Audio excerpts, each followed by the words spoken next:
I'm Austin from PopXcast, a pop culture podcast part of the Gonna Geek Network, just like the show you're checking out now. Shows on the network are individually owned and opinions expressed may not reflect others. Find other awesome geeky shows at GonnaGeekNetwork.com. Talk hard and enjoy the mindgasm. The intellectual podcast starts now. Okay, thank you, lady. Whatever. I'm behind the times. Although I did finally see all of the live action shorts and documentary shorts, and I left feeling very despondent. But there's some really good ones. So, good. And I'm mad because Ryan was right. The English narrative totally won. And that's stupid. Like once you see it too, it was kind of like, yep, that's gonna win for me. I was like, that's winning. I don't have to think about it now anymore. That's good. But it wasn't even, I mean, like, it was cool, but it was already a Radio Lab story, and I was just like, compared to, like, Saria, I know. I've seen it happen too many times. These I know. Less than really that good, whatever. Okay. Yeah. I'm hearing lots of pain and everything from the Oscars. So why don't we just jump into it? This is our post-Oscars recap on The Intellectual. I'm your host, Dave Dawson. Whitney's sitting with me in the studio. Hey, Whitney. Hey, how are you? We've got... good. How are you? It's been forever. Oh, sorry. You guys can catch up later. We got stuff to do. Okay, stuff. Let's do stuff. Mark Atkinson joining us with a cold. I think I have a parasite. He's got the coronavirus. Oh, God. Some kind of parasite. Allie Lennox is with us. Hey. And Ryan Castleman. Hey, what's up? So, the Oscars were last night, and they were, I think, a little unpredictable, at least for a guy like me who doesn't watch all the movies. Yeah, it was definitely unpredictable in the most important categories, too. I mean, outside of, like, the acting, that was very typical. But otherwise, yes. Yes. Now, if I'm not mistaken, you technically... did predict Parasite, right, Allie? I did. I'm actually tabulating my score right now because I haven't done it yet. Or you predicted the best director. I can't remember. I predicted both. Wait, let me double check. Was I being pessimistic or optimistic? Nope, I was optimistic. I picked Parasite. Fuck yeah. She was all about parasites this year. There you go. I really was. Was this vote for money or just for glory? For glory. We forgot to do it for money, so glory, bragging rights, which is fine. I always lose on either account, so it's all good. Right. But you did I can't better. believe. Everyone got more than 50% this year. That's for sure. Oh, for sure. I think you. Well, maybe not David. Not me.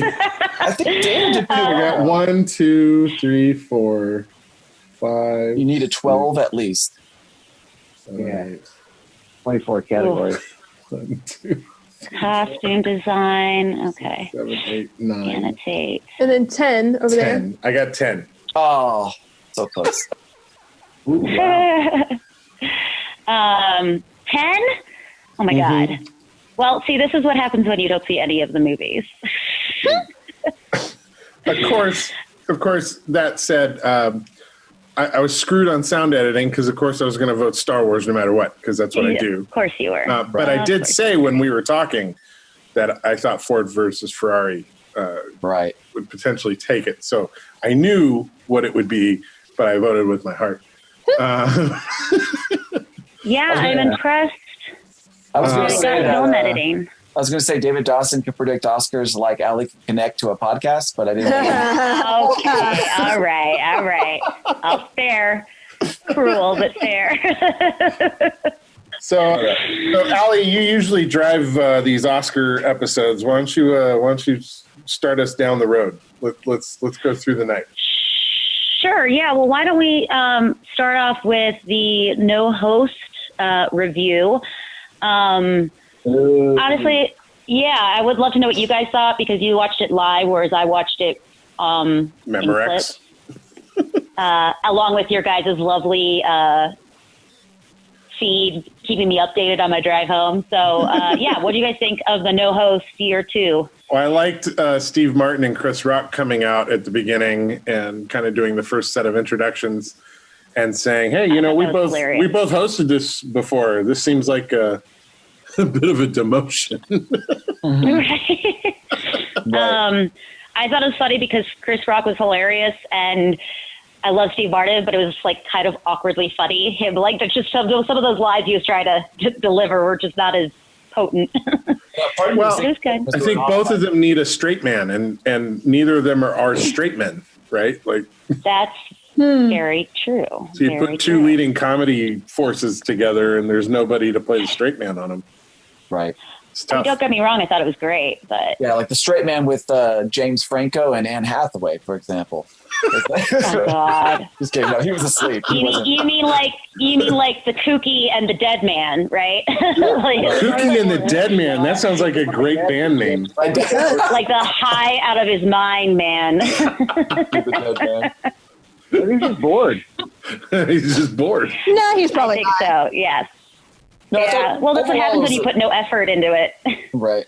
Overall, Oscar's so baked. I thought the no host situation was ultimately successful, but I do understand that when something happens, though, like I think someone brought up the point, if something were to happen like Moonlight, who's going to be there to help kind of like bring the audience through that moment? There's no one there to take the reins and kind of control that. But yeah, luckily it didn't really need to happen this time. But I mean, the hope is that you don't need to do that. One would expect. It's just delayed by a day because I still think there's no way Parasite should have won.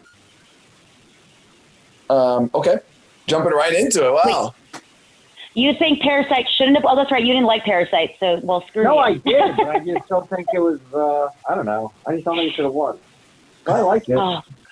I thought it was the thing that should have won that almost never wins, and once they gave the right winner to the right person. So, but I mean, when I was like screaming in my video or whatever, when I found out it won, I try not to be emotionally attached to who's going to win at all. I try to not care or be even keel because I've been disappointed before. So I just don't even try to be emotionally involved. But sometimes there's those rare moments where the emotion flows out of me. I had no idea it was even there. And I had that with Parasite. I had that one other time with Lupita Nyong'o too. When she won, I was like, we are definitely doing the Oscars as a group together next year, and we're going to live stream it because I want to see that. Could be quite hysterical. We should. That was fun. Or at least we should record our live feed that we do. Yeah. Yeah. I agree with you, Ryan. I'm the exact same way. I tried really hard to have no feeling this time, and it was so much better because I wasn't expecting what came out of it. Exactly. Either was the director, apparently. He was ready to go drink. Exactly, right? Oh my God. He was even shocked. That was so cute. He was shocked to even win Best Director. Oh, yeah. Yeah. So when he won Best Director, that was one of my favorite moments of the night, especially when he gave a shout out to Quentin Tarantino and I'm sorry, not Quentin, but he did. No, he did. Scorsese. It's Scorsese. Yeah, that Scorsese shout out. No, he did a good job. Yeah. Love that. I was like, good sucking up. I loved it. No, I loved it. Right? Yeah. Especially because for a moment when he said that quote, the only person who knew in that room was him and Scorsese when he said that quote.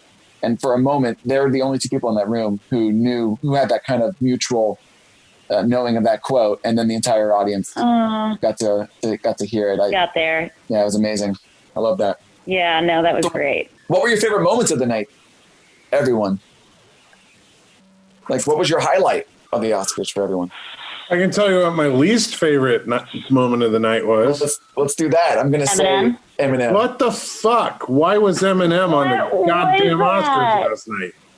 Yeah, what was Was it?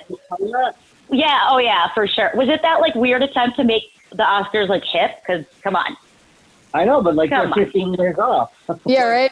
They do know that doesn't count, right? Oscar's still white. It doesn't technically. Yeah. Right. Nice. I didn't get that at all. It's nothing. Guy singing Gangnam Style. And apparently, it was. Yeah, exactly. That would make a little bit more sense, but it seemed like it was trying to build up this is something that everyone's been wanting. They kept it secret, but when it happened, it was who's been wanting this? Who wanted a song from like 20 years ago? All I can figure is they were like, hey, Elton John's going to be on stage tonight. We got to get Eminem to come in too. It's like, they've collaborated like, once. wow, right? guys, really? Like, that's so early 2000s. Can we? I know, right? Move on now? Eminem's mic pack was like about to fall off. That was the most suspenseful moment for me, watching his mic pack on. Oh, geez, that was a weird moment. I felt like that was odd. Yeah, that was definitely. Yeah, I did love the Janelle Monáe remix. That was awesome. Yeah. No one else? Okay, that's cool. No, not really. Allie's Not really. saying Who was that guy who did like who was that guy who like on the spot did a recap of the whole show in song form? Oh my God, I love that guy. Oh, I think he's from In the Heights, right? Yeah, but even that was kind of like, okay, well, Neil Patrick Harris did that like at the Tonys. He did years ago. Man, I was impressed by that though. I was like, that's a lot of pressure. But it was like a young, not white guy doing it for a change. So, you're so trying to catch up. I think he's great. I feel bad. He plays Mindy Kaul's younger brother on the Mindy Show. He was in Brittany's Runs a Marathon. He was the he's the one that she falls in love with in that movie. Yeah. Oh yeah, he's really good then. Okay. Yeah. All right. Okay. Yeah. I thought it was weirder that they had the dude from 1917 up in like the nosebleed section. I'm like, oh, that generic guy. He's fine, but he did something wrong. So one and done, right? And then Diane Keaton was like a sloppy mess to me. She was like hitting the mic. She was like almost read the things before the nominees. I don't know. She was on too much Valium or something. I don't know what was going on. Yeah, I was hoping she was on something and not just like dementia, Exactly. I'm pretty sure she was on something just in case there was some sort of Woody Allen like quote thing, and she just like, I don't need to tolerate it. I really liked the Frozen 2 song performance. Yeah. I liked them bringing out all the foreign language dubbers to sing with her. I thought that was really cool. Yeah. Oh, yeah. Definitely. It was cool. Especially because, actually, that was really cool because in one of the documentary shorts, which I forget the title, but it's about these refugee kids who go into, it's called this thing called resignation syndrome. A bunch of the kids had frozen, like, bed sheets and stuff like that. So its influence is, widespread. That was great. Yeah. Did anyone notice that they did not include Luke Perry in the In Memoriam? Oh, that was. They also there was Seriously. Oh yeah, that's what I was gonna say. I couldn't quite hear you, Mark, but yeah, they left a couple of people out. Can you guys hear the garbage man in the background? No. Really? No. Am I an evil person to like say that I always find the In Memoriam to be like the number one thing they can cut from the show? Is that awful or no? Yeah. I don't know. No, I don't need it. I don't know that it's awful. It's not awful. Okay. Here's the thing is like, we have to remember that the award show is not just a television show that we all watch for entertainment, but it also is the annual recap of an industry. Absolutely. And we're just peeking in. And we just get a night where we get to peek in at the industry, but these people work with these people all year long, decades at a time. And for them, that's what the In Memoriam's for. Right. No, that makes sense. And there's also like when they wanted to cut those categories, they were trying to cater to an audience at home, but then people still were outraged that they were going to cut these categories. So it's like they're always trying to play the balance between the audience at home and the people. What they try to cut last year? Like best editing? Or they try to cut, editing too, which is ridiculous. Yeah, and then I think it was weird. And then I don't know how they're everyone trying to cut costume. Oh, okay. Or makeup. I don't know did everyone else like Maya Rudolph and Kristen Wiig as much as I did, or no? Yeah, oh my God, I love them. It reminded me so they should host. That was like. So I love when people go on stage and they pretend like 40 million, like they have the confidence to believe that 40 million people are like not watching this. They just do their like off the cuff kind of improv. It's just crazy. Like they have so much confidence. It's amazing. I could never do it. I don't know. I think it would have been more of a stretch for them to come out and just actually be serious for once. Oh, But who wants them? Because honestly, all they did is the same shtick that they do everywhere all the time.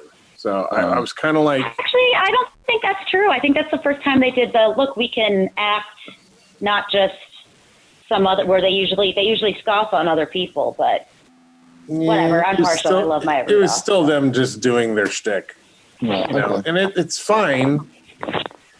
But like, I look at how much time was devoted to them getting to do their shtick, and they turn the lights off on Parasite giving their best pick. Thank you. There you go. That's true, but that was also Joaquin Phoenix's fault for like having this great speech that took for fucking ever.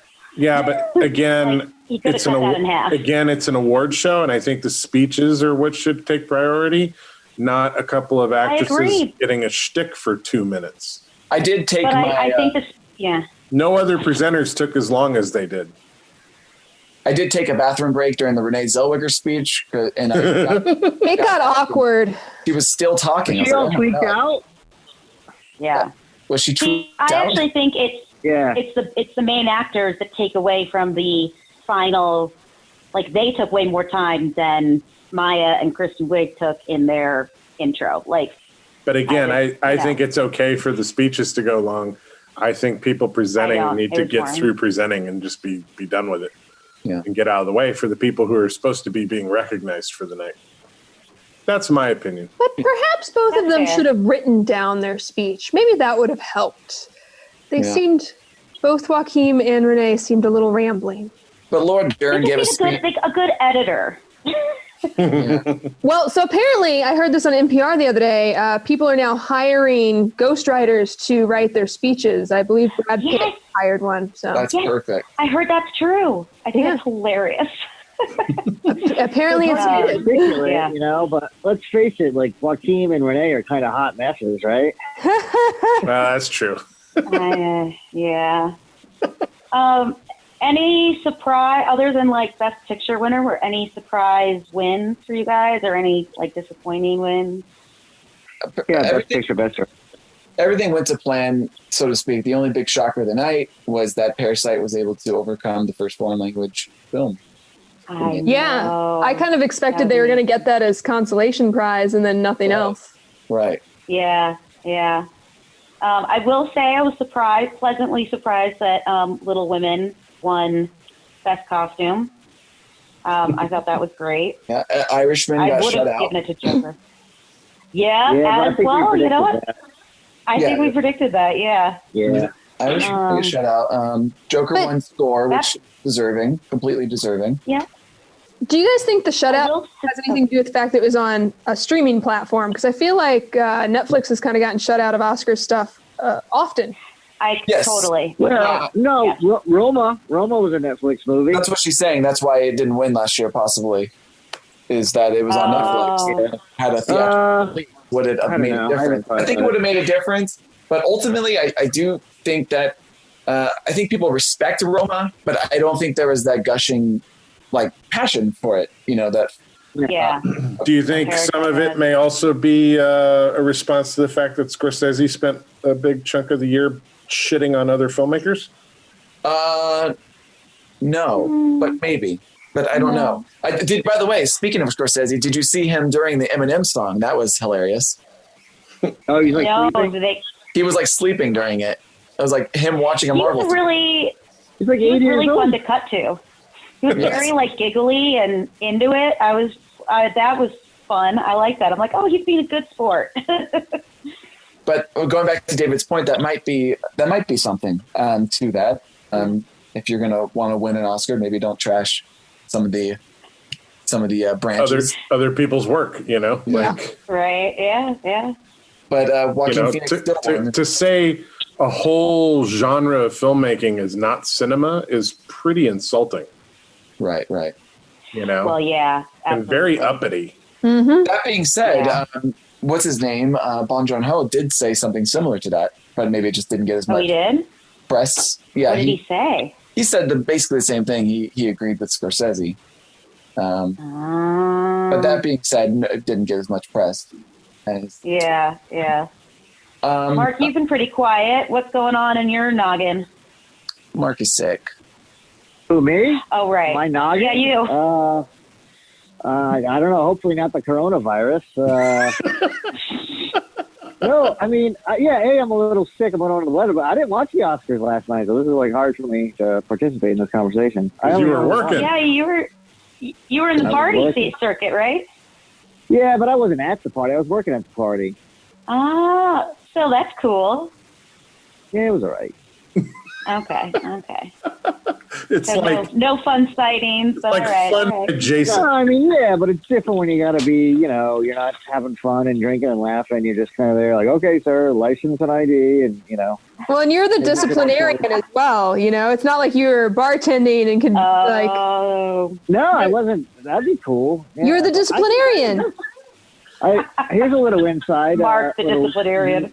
Nugget for you. So right after Elton John won for Best Song, which he deserved because Rocket Man got snubbed, he had a police escort from the venue. What was it, the Kodak Theater? Is that right? Or not the Kodak? What's it called? Yeah. Is it called the Kodak? Yeah. It's the Dolby Theater now. Dolby. Yeah. We knew what you're talking about. Right to his party, which was in WeHo Park or whatever. Nice. Okay. Yeah. Yeah. That was pretty well, cool. I can see him needing grabbed his Oscar and he's like, all right, I got a party to host. Right?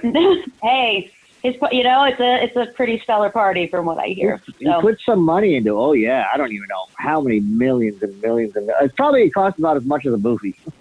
Well, I mean, at least he also does it doesn't it like it all goes to the AIDS Foundation, right? Yeah, the AIDS Foundation. Yeah. So he gets that. Yeah. How about Billy Porter's awesome, crazy red carpet dress skirts? Oh, he looks gorgeous all the time. I know. He knows how to pose like nobody. Yeah. And I also liked Natalie Portman had a cape. Capes were very in, but Natalie Portman had a cape. She had that cape with all the snubbed female directors. Female directors. Yeah. Yeah, that was pretty cool. But yeah, any other highlights for the Oscars for you guys? I liked when Sigourney Weaver came out with Brie Larson and Gal Gadot. Yes, I love that. Really cool. I forgot about that. I wanted to look up what the Oscars stats, like how long it was and how it did in terms of viewership. I would don't think imagine. it's out yet. I would think the numbers keep on dwindling. I think this year probably did better than last year, I bet. Was Actually, it no, it's the smallest. According to TVLine.com, 23.6 million total viewers, a 5.3 demo rating, down 20 and 30% from last year's first hostless outing. Oh, wow. Oh, wow. Okay.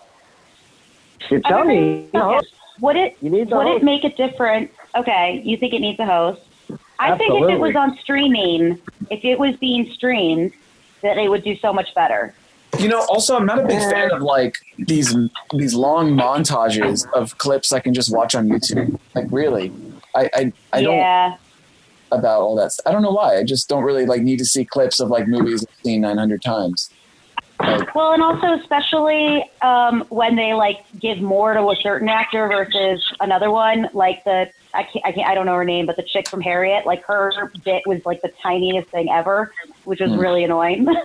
Being that she is the only African American actor nominated in the top 4 categories, but yeah, I think I will. It was interesting how they interweaved them this time, but I don't mind the clips of showing them act or whatever. I mean, that was fine, but just we're talking about score, but first let's watch this huge montage of scores in movies. I don't know. Yes. Yeah. I agree. But was there a Lifetime Achievement Award? Is that you know what? They do that on a different night. They give an honorary award, I believe, on a different. Yeah.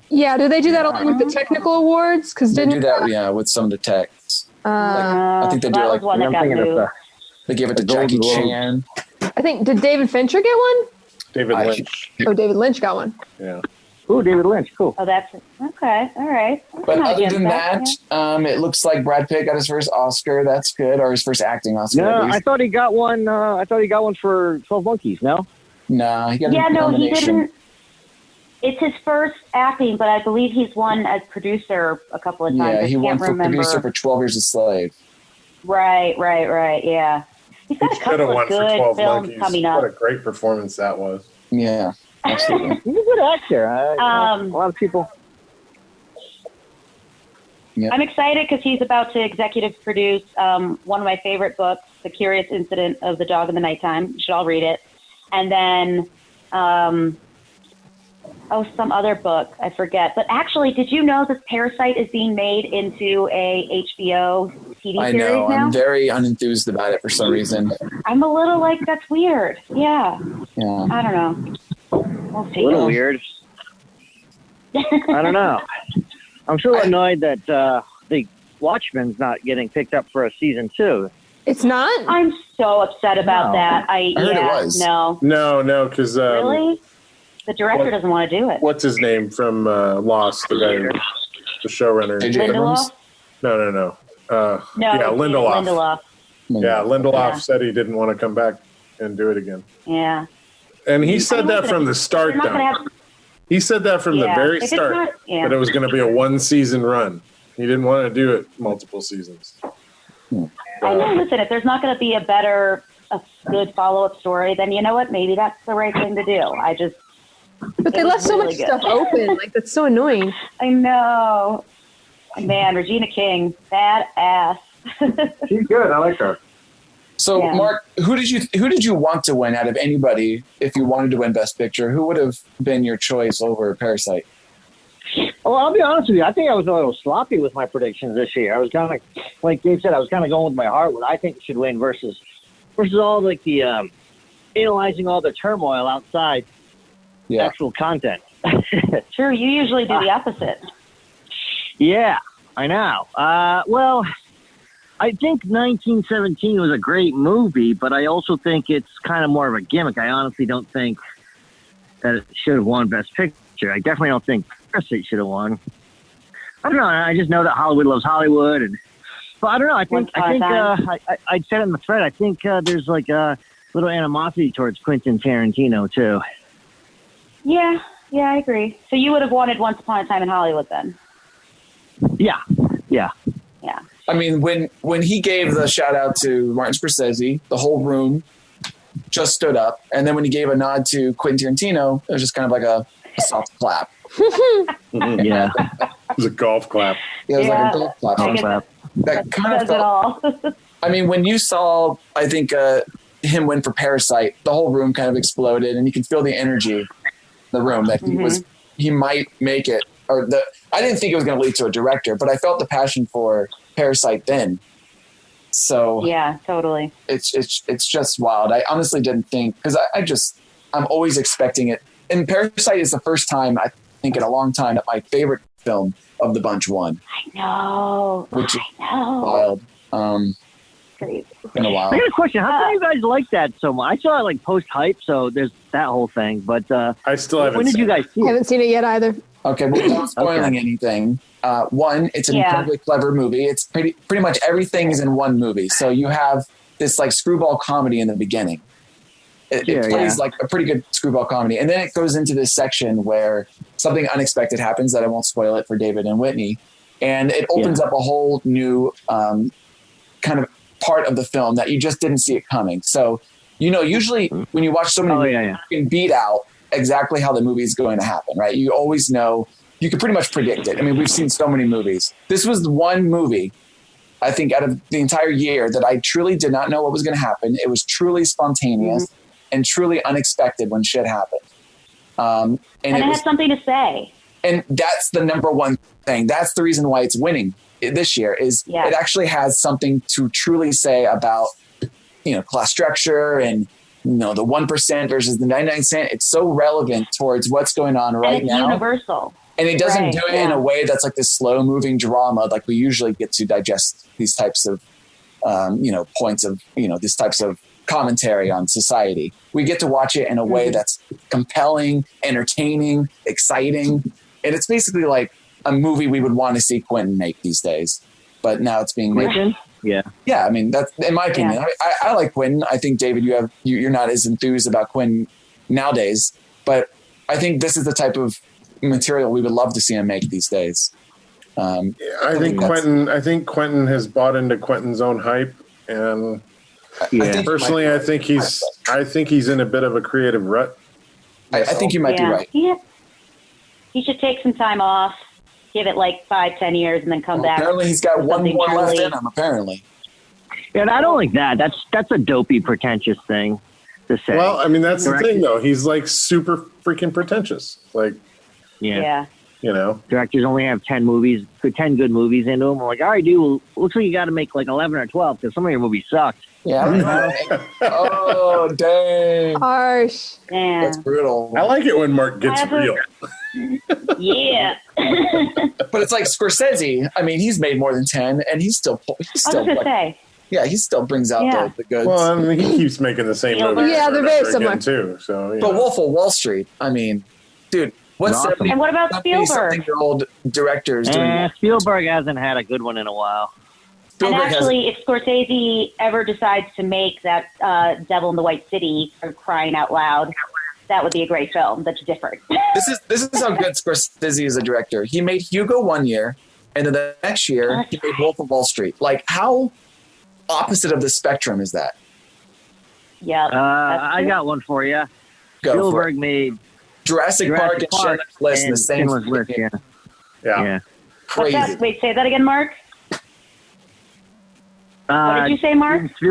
Steven Spielberg made Jurassic Park and Schindler's List in the same year. Yeah. Or they came out the same year. The thing about Spielberg versus the rest of these guys is I think Spielberg just views himself as a working director as much as anything. Yeah. And he's cranking out movies all the time, like as a director, as well as producing. And not just movies. Yeah, exactly. He does a lot of those. Does lots of stuff. Shows. Yeah. And he's just constantly working. You know, and I don't think he's always looking at every movie he makes as being a masterpiece. Whereas Scorsese and Tarantino, when they put out a film, it's an event. It's an event, and it's a masterpiece, and it's epic, and everybody needs to pay the fuck attention to me because only my movies matter. Well, I will say, and I have a problem with that. There's a bunch of musical documentaries and shit too, like about the Rolling Stones and all that stuff. Mm-hmm. And that was it was interesting when he was doing stuff like that. Yeah, you know. So this is an interesting little thing. I don't know if everyone notices it, but the director category, right? And I don't know if we've been really recognizing, but it always goes to foreign directors. Have we come to realize that? Yeah, we've mentioned it a couple times now. Cool. I keep saying I'm going to change my name to David Fronteras. Well, so prior to last year, David Fronteras. What was the 2018 Best Director? Last year it was Shape of Water, right? No, not last year. Oh, I'm sorry. Last year, Shape of Water was. Oh, but you're right. Was okay, so yeah, you're right. That is the trend. And so it's Alfonso Cuarón, Guillermo del Toro, Alejandro González Iñárritu, Alfonso Cuarón. It was like Latin directors primarily. Now it's also Korean. Yeah. So. And then the Ang Lee one for Life of Pi. So Asian and Latino. And Latino. And then sometimes English. So they will do a King's Speech. Like that. So. But that guy made Cats. So. But you know what? Exactly. Oh my God, it was like a nightmare when they came out in their cat outfits. Yeah, I did enjoy that spoof. That was. Did you guys get bad flashbacks? So awkward. I was like, oh God, Ryan, what did you do to us? You know what? It's still more convincing than the movie, though. Yeah. I did like their dig that they came out and they're like, nobody understands the importance of visual effects like we do. Exactly. That was good. A good visual effect. That was good. Yeah. So. You know what? Damien Chazelle did win director, though. La La Land. So that was the last. He's American, I believe. That's true. All right. Well. Okay. I don't know how. But that's one out of the last 6? I mean, I think more than that. I think it might even be 10 up to this point. Yeah. Yeah. Well, you know what? They're making more creative movies, not, just rehashing old films from the 80s and 90s and all that jazz. So, good. What we were talking about before the podcast started, though, is how it feels like the Oscars Best Picture seems to be switching back and forth between the traditional choice and the choice that they want to move forward on, I guess, or the one that they want to keep. I don't know, the more prestigious choice, right? So this year was Parasite. Last year was Green Book. Sure. And that was, what was it? Shape of Water? I guess that's kind of in the middle. But they chose that over the billboard. So it just seems to be going back and forth between. That's true. It seems like the two parts of the Academy branch, right? The old Hollywood and the new members, they've been fused in the branch. It seems like they're completely at odds with each other. And it seems like sometimes, this part of the group wins and sometimes the new members win. So it's pretty interesting. It is. I will say I saw an article that, I saw a couple different articles, titles, and a lot of them were like, this is a huge step forward for the Oscars. And I mean, quite frankly, I think it's a little wishful thinking. I think we're going to, like you said, Brian, I think we're going to go back and forth for a little while longer before we see some real progress. We need more people, in the Oscar pool or more people judging the Oscar films. And, as long as there's that old Hollywood pool, you're going to have your green books. Right. Yeah. One win does not a trend make. Absolutely. And right. That's why I always have problems because sometimes a lot of times people give a speech and it's nice sounding and it's really nice, but you just kind of already get the feeling that nothing's going to change because they just wanted to clap for it, and just pat themselves on the back and yay, we said something nice, but let's fucking do something about it for once. The flip side of things, that's like that one guy. Those kinds of changes are generational and they take time.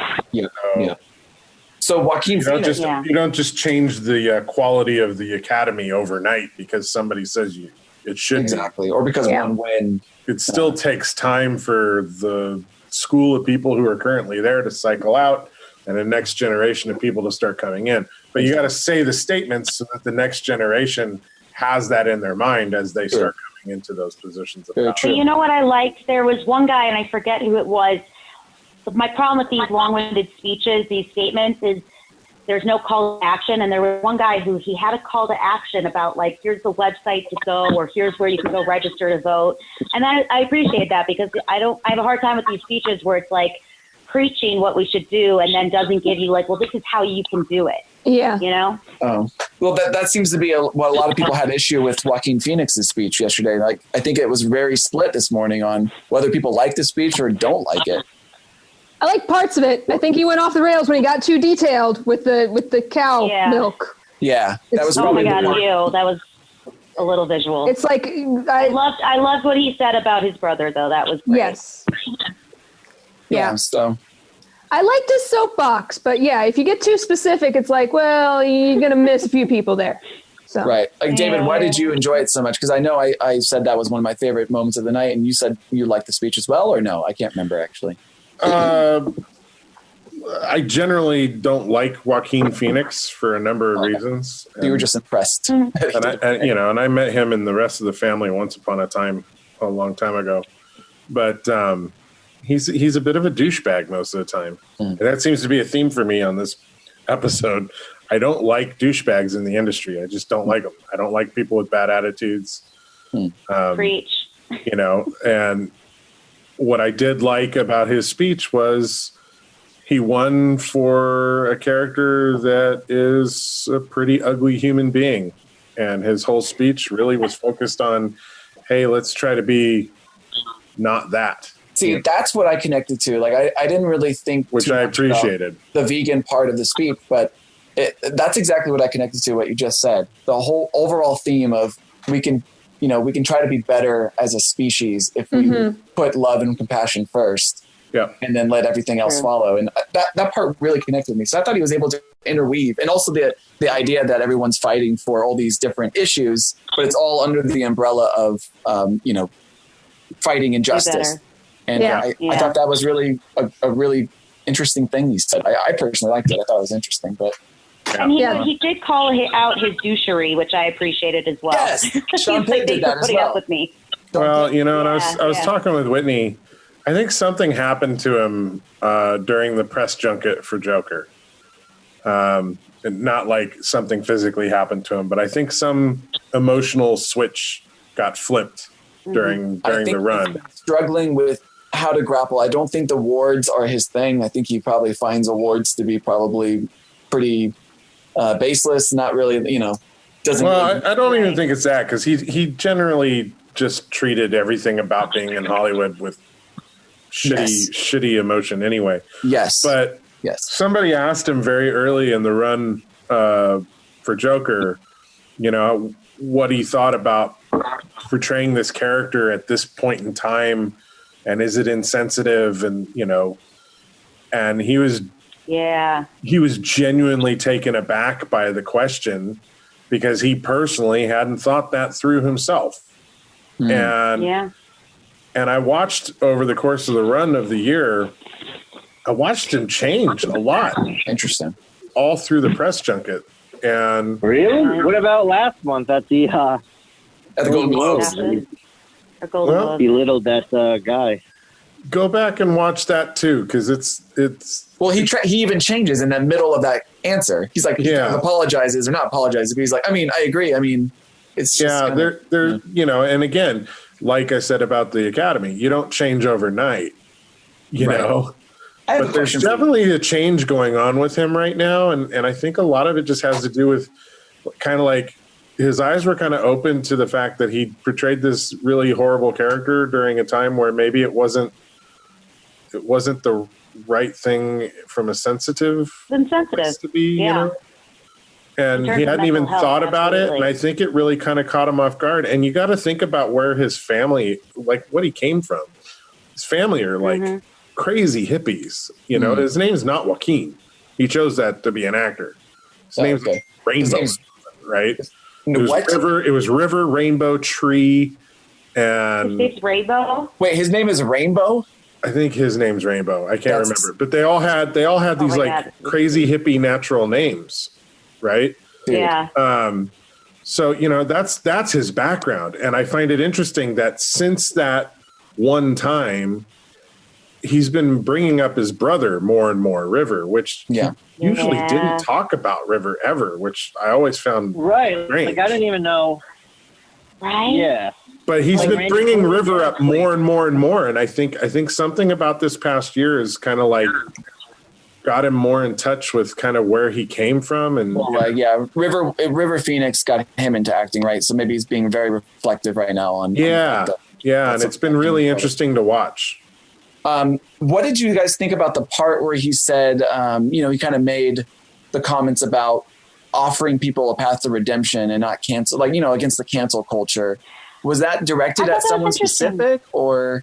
I think that might have come from, honestly, even the experience of playing Joker, right? Because that character he doesn't start out as a villain, or he doesn't start out as a horrible person. It's the circumstances and a society that's really failed. So, I thought it was possibly Casey Affleck. He worked with Casey Affleck, and that's a friend of his. I thought it was possibly him, but I didn't know. Okay. Maybe it's a lot of things. They didn't cancel Casey Affleck, so okay. But he got damaged, though. I think that's true. That's true. Career got he hasn't really been in much since he won an Oscar, which is weird. And same with, there are people out there who hasn't been technically canceled, but they have been damaged and they cannot find certain work, I'm sure, or they lose out on a lot of opportunities to do something big, I'm sure. I think there's people who deserve to be canceled, and then I think that there's people and things that are, it's a little hasty and a little excessive. Yeah. Do you think Robert De Niro got snubbed because of his anti-Trump shit? No, not at all. I don't think the Academy gives two craps about Trump. Yeah. No. That might have even helped him, but he just didn't. Yeah. Right. Yeah. But possibly. Joaquin. Yeah.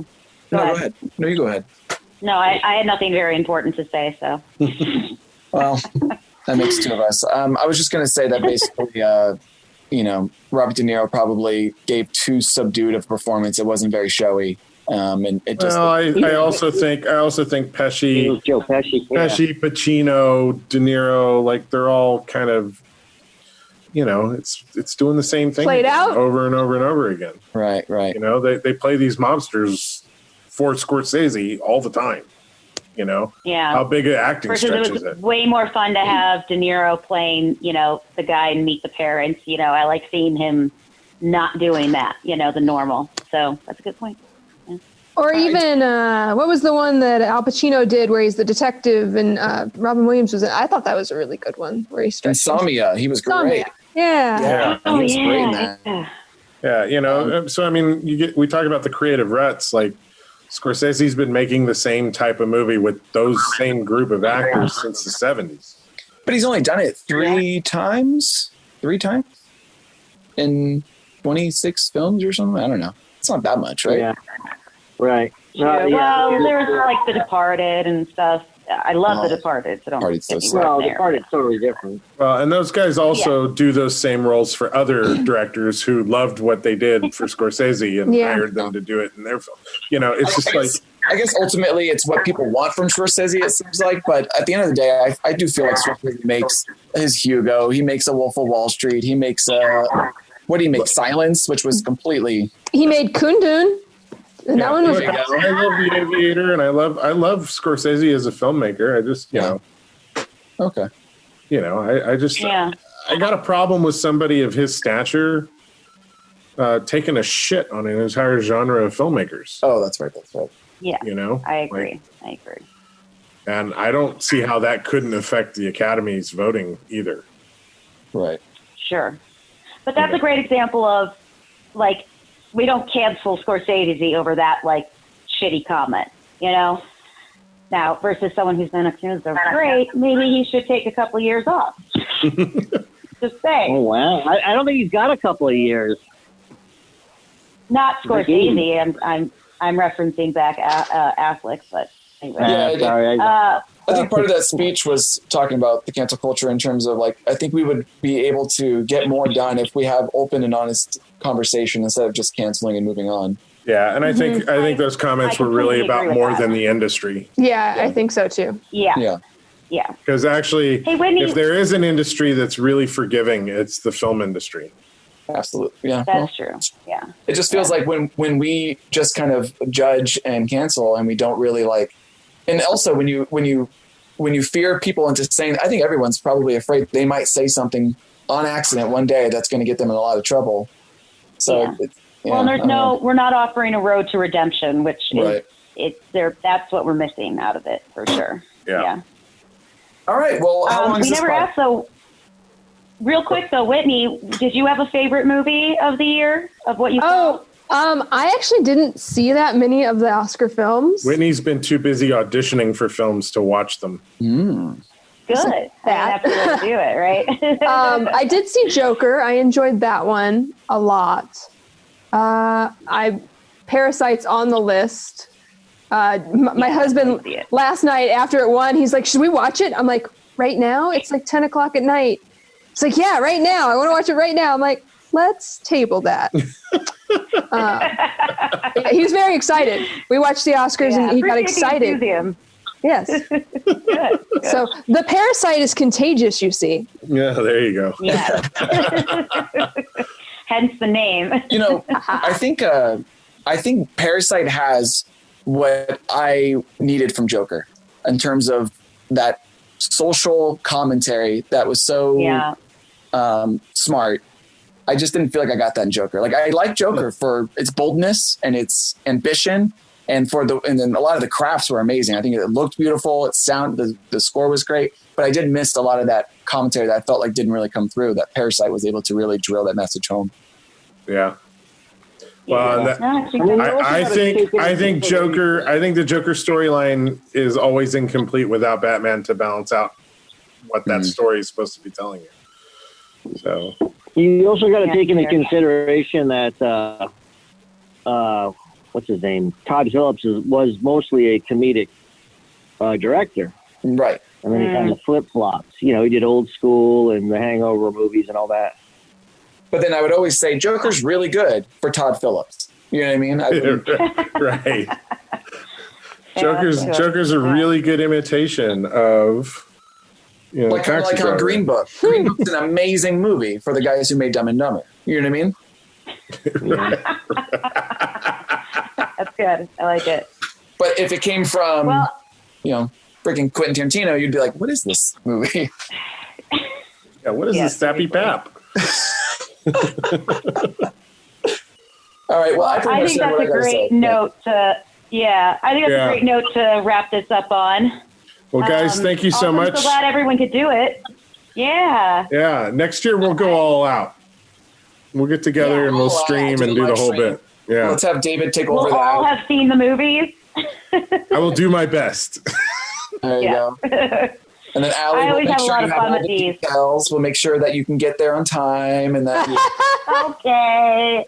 You have all right. We'll teach you how to get help so you can get there on time, and and hopefully Mark won't be sick next year. Yes. Yeah, there you go. Now I do want to finish on one thought, though, right? Like somebody beat Mark this year, right? Yep, it was Ryan. I calculated. There it is. Did we really? Wait, Allie, do you have the scores? Do you have the scores right there? I do. You got 20 out of 24. Sounds like 21. Me and Mark. 21, right? Oh, you got 20. Fudge. Wow, that was really good. I did get the right sound editing and mixing, which I'm pretty proud of. That's amazing. But Mark and I, sounds like we tied 18 out of 24. And then, quite frankly, I think it was, 14? Dave? Okay. Yeah, sure, 14. Well, maybe something like that. 10. So, congratulations, Ryan! Yay, you beat Mark. Good job! Yay! I was off this year. Plus, it was tiebreaker next year, Mark. Tiebreaker next year. Right. The North Koreans rigged it. Yes. I feel like they would have rigged it against South Korea, but fine. All right, you guys. Thank you so much for joining us on the Intellectual Podcast for our 2020 Oscars. This is like my favorite tradition of this show now, is these Oscar episodes. I love it. I love them. Thank you guys so much for being a part. Oh, of course. Yeah. Yeah, we'll do it again next year, and we're just going to keep making it better and better. For sure. All right, guys. Until next time, thanks for listening to the Intellectual Podcast. Make sure you subscribe to us on iTunes or Spotify or iHeartRadio, whatever it is you're listening to us on. And until next time, I'm Dave Dawson. I've been here with Allie Lennox, Ryan Kouselman, Mark Atkinson, and Whitney Wegman-Wood. Until next time, we'll talk to you later. Bye. Hello there, citizens. I am the terror that flaps in the night. I am the floaty that will not flush no matter how many times you try in the toilet bowl of crime. I am Darkwing Duck, telling you please, talk hard and enjoy the mindgasm. Whatever the heck that means. After all, you are watching Intellectual Podcast with your ears.